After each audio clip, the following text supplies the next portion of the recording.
you gonna get free this time? Falling into a blue sky mind. Came to me in that Welcome back song, to my You, friend. Me, and the Elephant. This is your host, Deb Air. The other day, I was driving in my car, and this is what prompted this particular episode. And it felt like out of the clear blue, I was feeling inside like this urgency and moving forwardness and going and like I was going somewhere and then my mind was already somewhere else after that thing that I was going to. It just felt like that urgency that we've talked about on here. And it felt like it didn't have an end. Some other awareness came in the moment. And all of a sudden, I literally said out loud, Deb, what are you trying to prove? And it was both with this frustration expression and a little bit of a chuckle because I was like, this is fucking absurd. Like, what are you trying to prove? And it felt that it's one of those things that you're like, oh, this needs to be looked at. This could be one of those elephants to sit down with. Because when I started to reflect, I thought, oh, yeah, there's a lot of that going on in the world. What is it that you have to prove? Do you ever feel that way? Do you ever feel like you're trying to prove something to yourself, prove something to somebody else, to the world? And the answer is inevitably, I'm guessing, yes, to some degree. And I think that there is often conscious things that we are aware of that we do. And then, of course, there's less conscious, right? So I think in that vein, there's probably parts of ourselves that are aware of how hard we may be on ourselves. And then there are other parts that we're just completely unaware of that drive our behaviors, drive our frustrations, drive sometimes our anxiety and perhaps our sadness or hopelessness or some of the edgier, harder feelings. And that's where I think this lies in this place of the part within us that I think we all share that there's some inherent slash conditioned place in us that's trying to be something or trying to be somewhere else or trying to always be better. And let's face it, in the growth world, evolution, even spiritual world, we're trying to become better. We're trying to achieve things. I mean, I've said this a million times, our culture in general is a performance based culture. So whether your culture is spirituality, whether your culture is growth mindset, whether your culture is motherhood, whatever your personal culture, the larger culture that wraps around that is performance. And that performance and self worth are intricately entwined. And I think that comes back to this, what do I have to prove? Because if in fact we value becoming a better person. We value becoming smarter. We value learning new skill sets. We value learning in general, right? Becoming more conscious. And that is woven with our self-worth, whether we realize it or not, then how you perform, how well you do in whatever it is that you're doing is really important. That will give you the experience of, oh, I'm worthy.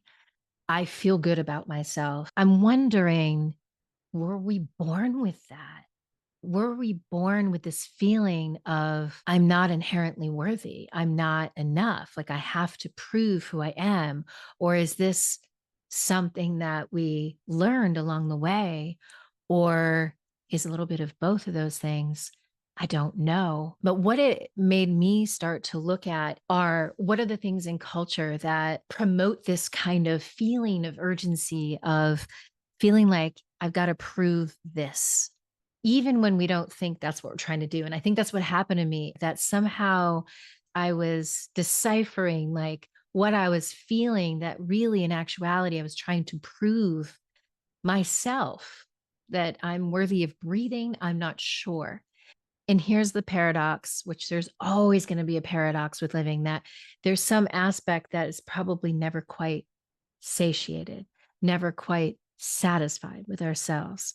In my last episode, I talk a little bit about that through the eyes of loneliness, and that there's this inherent longing that exists within us as part of our nature, as part of our human evolution and experience, that is always there, that is there to prompt us to remember more of who we are.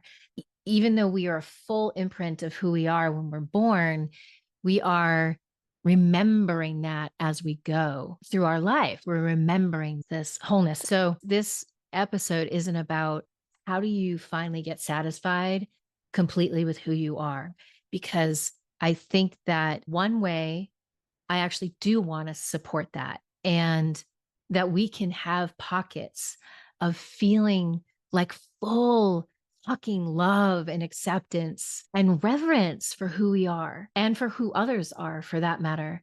In this moment, really celebrate, wow, I am my unique thread.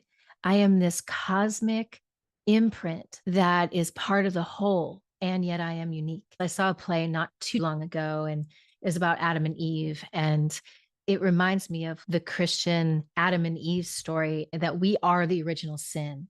So that by nature, there is an inherent sinfulness in us. And I think that we adopt that even beyond Christian beliefs or upbringing. So I think that it is imprinted, that we're learned to question ourselves. We're learned to think that really there's sin in here. And like our whole life becomes trying to be the good person, trying to prove that we are the good one.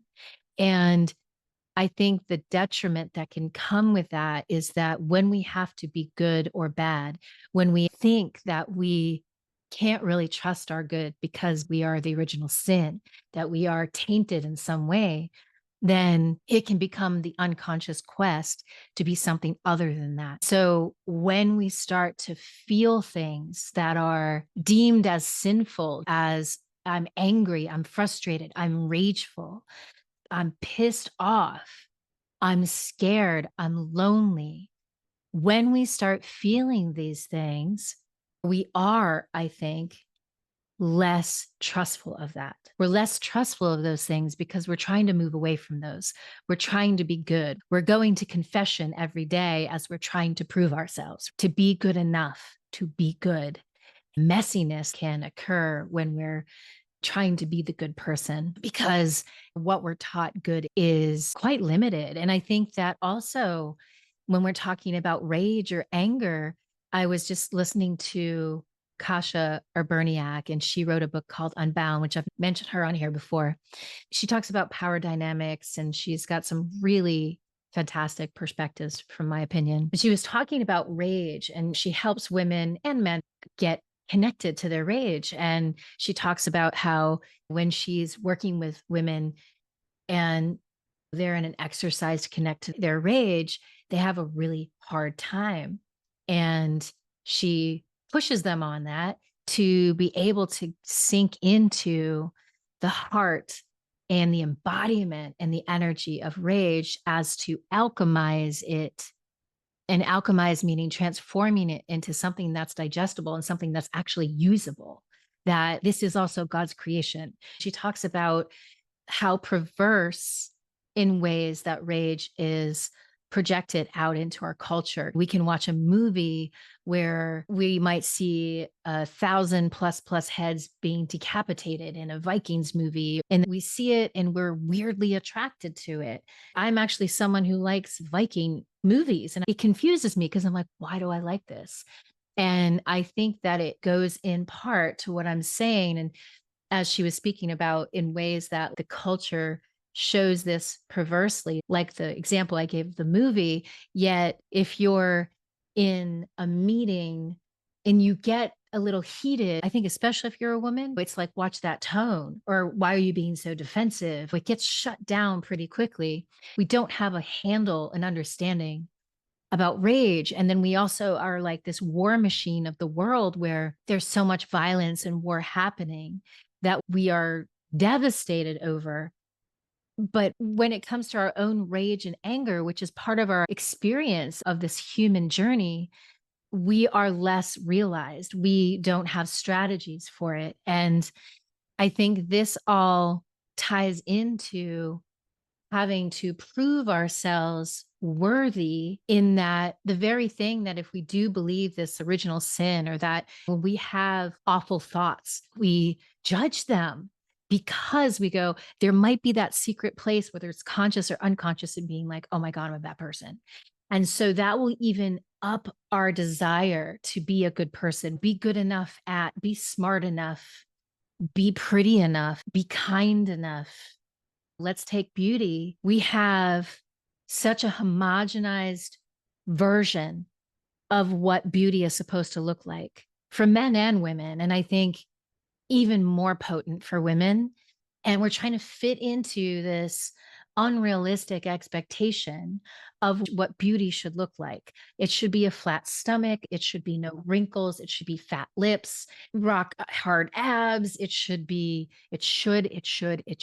Because culture has narrowed what that looks like, it makes the larger percentage of us striving even more to fit into something that is actually not our nature. By nature, we are diverse. We have different shapes. We have different colors. We have different ages. We have different beliefs. We have all of these things that make us uniquely us in this diverse pot of humanity. And when we're trying so hard to fit into this rate of success, or this type of beauty, or my body should look like this, I have spent a life to break through the patriarchy of like, wait a minute, I'm enough. I'm beautiful in all these ways, in all the different ways that my teeth are crooked, or my stomach comes out. And still to this day, I can feel some of those imprints that still hold true. Instead of feeling the joy and the wisdom and the sagery of my time of life, I might be wasting it on a sadness of loss of what I was supposed to look like, that I never really looked like in the first place. So I think that some of these things that I'm speaking to contribute to how we see ourselves. And one of the things that Kasha mentioned, she's like, I really believe we're inherently good. It's the flip on the original sin. And that by trying to chase beauty or chase goodness is actually disrespectful to our inherent goodness. If we really trusted that by nature we are good, by nature we are whole, then we're going to want to point the camera inside to actually trust the feelings, the experiences that are coming up. We're going to trust the feedback. We're also enculturated not to trust our bodies. We are taught to trust outside people that have all the wisdom, to have all the facts, to tell us what we should do to stay healthy, to stay smart, to stay good.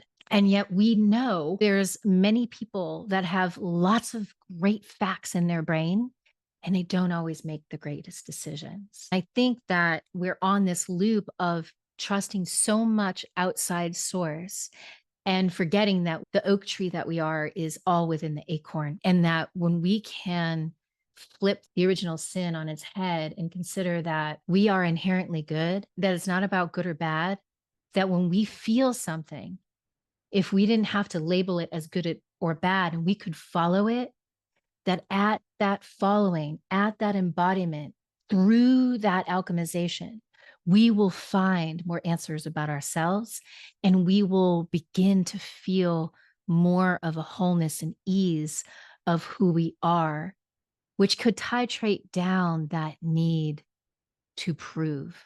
And I think, to go back to my car ride and where I was laughing, I was like, wait, what exactly are you trying to prove? And I went into just a lot of gratitude for who I am and celebrating, like, are you kidding me? And finding the humor.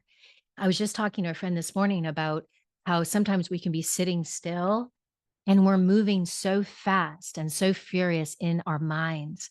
I think that our minds are really our servants and they want to do us well. And if our inner track is that we are not good enough, that we're inherently bad, and that we have to prove ourselves to be good and prove ourselves worthy of X, Y, and Z, then we're never really settled in the thing that having to prove ourselves moves into, or how we can recognize that we are in a cycle of proving. Like, I think there's always going to be a part of that that might be playing through our life, but how can you recognize it when it's a little bit of a hot topic?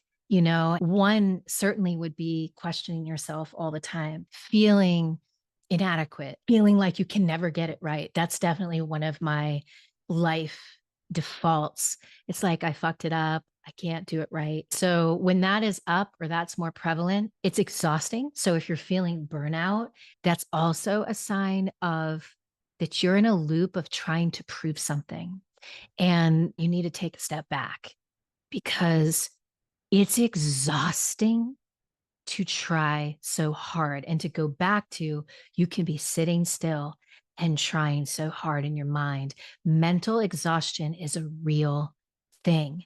And that creates a large degree of our burnout. If you're feeling a heightened sense of anxiety, of doubt and worry, and it's like you can't quite catch your breath and it feels like everything is now a threat, that's also a sign that you're in the I need to prove it mode. Sometimes I make fun of myself. I'm like, do I have to prove just to exist that it's okay for me to exist? And sometimes it feels that way. And it's really revealing. And the exciting part for me is bringing things like having to prove ourselves out in the open. I may have said this story before, but when I was in chiropractic school, I was the valedictorian, and I wasn't trying to be the valedictorian. What I was devoted to was my learning in a way that was very new. I was always a good student, but I was like all in. I'm like, if I'm going to do this, I'm going all in. So I did. And it was a surprise to me. I mean, I knew I did well, but it was a surprise that I had the highest GPA. Then there was this other student who I knew. She was really upset because it really meant a lot to her to be valedictorian and a lot for her family, like the achievement. That's the proving part. It was important for her to prove herself through GPA. And for me, I think the proving in that moment was proving of myself that I could do this and that I could devote myself to it. So we're both proving, but in different ways. So I went to her and I do not regret this. And I said, hey, we can be co-valedictorian. It feels really important. And it's less important to me in that right that it is for you. Plus, I don't have to do the commencement talk myself. And it was all good. And I don't regret it. And then many years later, I was talking to my niece and nephew, and something came up about college and then chiropractic school and achievements. And I started telling this story and I got really emotional. And I was like, why am I feeling so emotional? What came up was the part that I was less aware of, that I could easily pass by my achievement, that didn't stop even for a moment to receive the accolade, to receive the fruit of the devotion. Like, I didn't stop to receive it and go, holy shit, I did that. When we're always trying to prove ourselves, or we're in the I'm trying to prove myself mode, then we're not going to ever really go, good job. And therefore, it's like the self-fulfilling prophecy that we can never be enough because we're on this treadmill of constantly trying to prove something. All these years later, I was able to see the pattern of my life, how I never slowed down and I was on that treadmill. So that's one of the things that will come up, is this like lack of good job of really looking at celebrating and receiving, because celebrating is a type of you have to receive the feedback from the universe that says, well done, you kicked ass. So also very important. And I think the other one, which I think a lot of us can have, is imposter syndrome. I'm saying these things, I'm saying I can do this, but really I feel like a fraud. I believe the imposter syndrome comes from, if we go back to not being able to have to label good or bad what comes up for us, but whatever is true for us, whatever is alive in us, follow that life force. So if it's anger, follow it, allow your body to move it, because deep in the heart of your anger is passion, is a part of you that's dying to wake up and needs that force, that energy force to be able to bring its wisdom to help bring in the wholeness to help catapult you into your next experience. If it's sadness, can you be and follow the sadness into grief, into the moment, and not so much into the confines of the mind that is trying to reroute it and be like, I'm great, I'm great. I'm going to just do 20 more gratitudes and it'll be great. Can you be grateful and can you be fucking sad? Can you allow yourself to roll on the floor and sob and feel the experience of tenderness that exists? Tenderness is part of your birthright. It is not something to avoid. It's in the avoidance of our rage and it's in the avoidance of our sadness and grief that we become anxious, that we become depressed, and that we become overwhelmed because we're not utilizing everything that is inherently good in us. One of my favorite quotes from Eleanor Roosevelt is, "What other people think of me is none of my business." This goes into that part of trying to prove for others, whether we're trying to prove it to our parents, whether we're trying to prove it to our boss, whether we're trying to prove it to somebody we love. It's hard because we can get wrapped. And I certainly have, when anybody stops coming into the office, when I hear that something I said landed in a way that was hurtful, or and that goes into a whole other experience of disappointing others, which really is going into the same thing of really being okay with being with what feels truthful and alive in a moment and having a strategy to be with that. And I think that we have a severe lack of acceptance of those things and then also a lack of strategy when it comes to being with. And when we are just with some experiences and not others, we get really out of balance. And that's what's, I think, is happening in the world. We're so against things instead of, wow, how can I see myself and what I'm against? What if I wasn't against? What if I could be with? Because the things that I am most against, hear me out on this, the things that I'm most against are probably things that I've most denied, or feelings at least that I've most denied in myself. And that can be a hard thing to swallow, that we inherently have all aspects of life within us. And the more we separate it and make it other, or the more we try to prove ourselves to other, the more lost we feel and the more we grasp outside of ourselves for the answer, which will never be sustainable. What is sustainable is being able to look into why it is we try to prove ourselves and how it is we can recognize when we're doing that. And then how can we support ourselves in that? How can you get a felt sense and become more familiar with what it is you're experiencing, no matter how hard that seems? And that if you didn't have to prove it to anybody, that you could move your body in a way of whatever that felt sense is. Or if you are numb, what does numb move like? If you could force it even for a moment, like if you're numb, can you go, what does this feel like? Wow, I don't feel anything. Oh, well, I feel more sensation here than I feel here. When we are in a place of proving, we're often in the future, like, how can I prove this? So, how can I move forward? And sometimes we're moving from a place of the past, of old wounds, of places where we feel less than. And all of us have a part of us that feels less than. And maybe it's because we are, even though we're whole, we're waking up to more and more of who we are. So who I am and aware of being today is different than it was last year. Thank God. I don't want to become less. I want to become more permeable to who I am.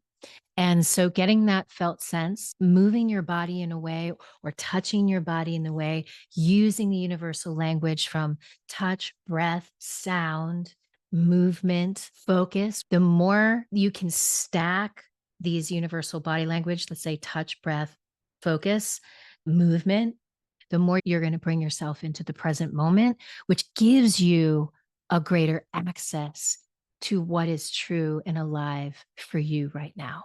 And I think this is a way to step back and be able to get off the treadmill of having to prove, period. Prove yourself, prove it to yourself, prove it to others.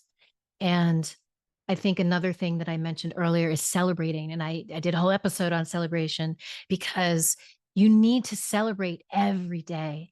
I want you to celebrate the smallest of things. Since we are an accomplishment based culture, celebrate the fuck out of yourself. Celebrate past things if you want. Like reflect back and go, wow, that was amazing. And don't just keep it in your head, move it in your body, jump up and down, be silly with your friends, with your family, and allow that to be contagious. Another thing I think that's important with stepping back is other than celebration, like taking in a moment. Because one of the other things we can do when we're really trying to prove, and this one's important, I forgot to mention it, is that we can really start to lose perspective and we can really start to project onto others. Like our standards for ourselves, which are insurmountable often, we start to project and expect on the people we love or the people we work with. And we start to apply unrealistic expectations on them. And then we don't celebrate them. And I've had many conversations with a lot of you on this that you just do it yourself because you know you're going to do it better, because you stop trusting the inherent goodness, the inherent wisdom that exists with you and life. And when you can do that with yourself, believe it or not, you can trust into others more. And so notice how judgy pants you might be getting because we start to put really tough expectations and we stop owning our own accountability in things. And so one of the things that feels important to me, and when I get called out on this, I love it. It's like, I got to put myself back in the circle of the accountability. I have a role in this. And that I don't just mean in hard parts, but I am including hard parts because hard parts are part of our experiencing. So notice if you are starting to do it all yourself because you just don't trust others or they're not doing it good enough. Take a moment, look at yourself, look at the perspective. What is in there for you? What are you expecting? What are you trying to prove? And perhaps what is the longing for you in that? And this goes to the second part, which is receiving. Can you receive a bite of humble pie? To be humble, I believe, is not to shrink, rather to listen to the threads of humanity and put yourself in that circle of going, I know what I know until I know something more. You get to be in the perfection of who you are within the imperfection in the range, right? We need to offer ourselves the remembering of the range. So can you start to notice where you can receive? I think some of us have such a hard time that our skin can crawl. We can run out of a room if someone's trying to give us love, is trying to give to us in some way. It can be painful if we are not able to receive. And there was one other thing I wanted to say is can you find like your own advisory board or can you find your own accountability partner? And could you play with this even for a month and have what do you have to prove partner? And you can meet once a week and say, what are you trying to prove this week? And let the conversation open. It allows you to become more familiar and it allows you to also have a witness. And that will give you those first two things. That witness can celebrate you for doing that, and you can celebrate them for doing this practice. And then it also requires you to receive because you're sharing what it is that you're feeling and what it is you feel like you have to prove. And someone is receiving you and you are being witnessed. And So I think that allows for, when I say accountability, the ability to open up the space and to allow something that's more insidious to become more clear and have less of a grip on you. I think that anything that allows you to take a moment, to take a walk, and when I say do something, something that stops the moment of what you're in the mode of doing. So if you're in the middle of everything and you go, I can't do it at all, or I can't do anything, then can you do a minute of breathing? Can you put your hands on your chest? Can you put on a song and sing out loud? Can you jump up and down for 10 seconds? There's very easy ways to break the habit when we can embody some break in a moment. That's very powerful. I think that you're a fucking rock star by nature of who you are. And I think the same of me. And I think that I am a human that loves deeply, that gets pissed off, that gets confused, that gets sad, that gets lonely, that gets all the things and sometimes outright rageful. And I honor all of these aspects of who I am and I honor them as well in you. And I am here to remind you that you have done enough, you have enough, and you are enough. Until next time, thank you. Thank you. And now, Trevor Hall with Blue Sky Mind. Through the body,